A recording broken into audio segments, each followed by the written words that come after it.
Se puso detrás de él, apretó el gatillo y sintió el alivio que tanto necesitaba. Frente al juez, Marianne Bachmeier había acabado con la vida del hombre que violó y asesinó brutalmente a su hija.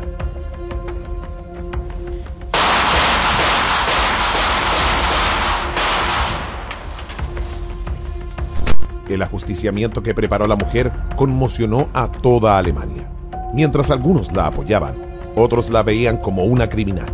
Pero para Marianne esta solamente era la culminación de un plan que, más que darle tranquilidad, buscaba acabar con la vida del hombre que acabó con la suya. La condenaron a solo 6 años, pero cumplió 3. El juez había entendido la motivación y cómo funcionaba su cabeza en aquel momento, pero años después revelaría la verdad detrás de todo. La historia de Marianne estuvo siempre marcada por la tragedia. La relación con sus padres estaba lejos de ser cercana. Casi no hablaba con su madre y luchaba día a día con el estigma de ser hija de un ex oficial del ejército nazi. Pero el sufrimiento no quedaba ahí, porque cuando tenía 16 años quedó embarazada y su mamá la obligó a dar al bebé en adopción. 2 años después vivió lo mismo, esta vez con un hijo que nació producto de una violación, una de las tantas que sufrió a lo largo de toda su vida.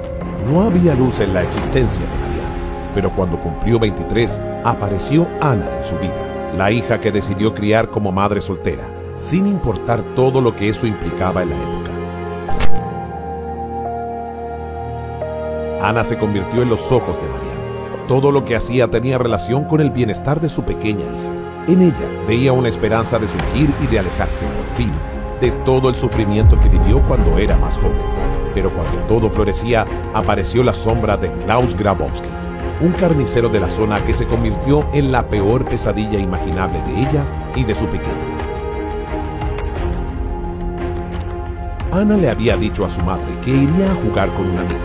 Sin embargo, había sido seducida por Grabowski, quien la invitó a su casa para que pasara tiempo con sus gatos.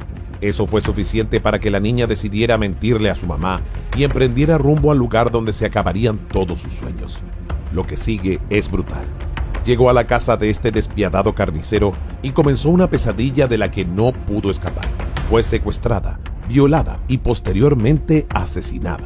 El plan del terrible criminal era enterrar el cuerpo y luego hacer como si nada hubiera pasado. Pero cometió el error de decirle a su novia, quien finalmente terminó por entregarlo a la policía.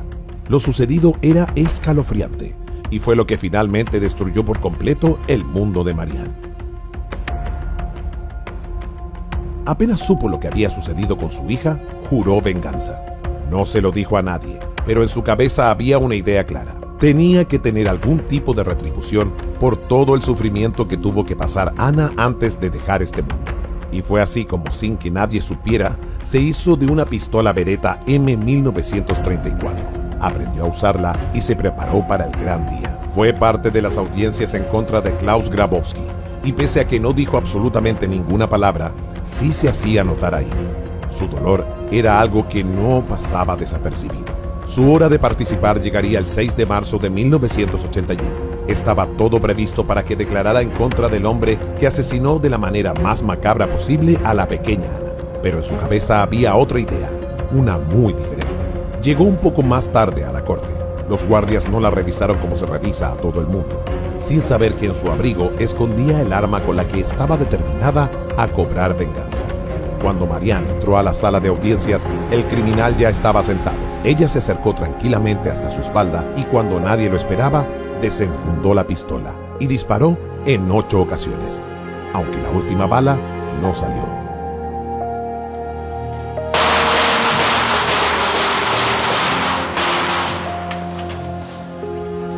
La imagen los dejó a todos congelados, salvo a los guardias que llegaron a retenerla tras su venganza. Estaba en una especie de trance, pero pudo decir algunas palabras. Sentía felicidad porque había hecho justicia, pero estaba frustrada porque no pudo dispararle de frente para que pudiera verle la cara. Cerdo, mató a mi hija.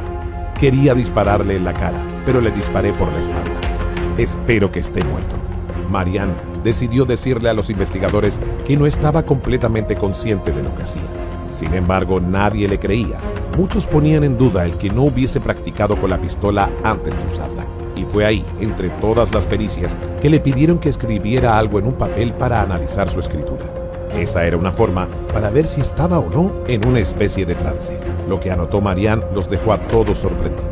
Lo hice por ti, Ana, junto a 7 corazones, uno por cada año que alcanzó a vivir la pequeña, y también por la cantidad de balas con las que mató a Klaus Grabowski.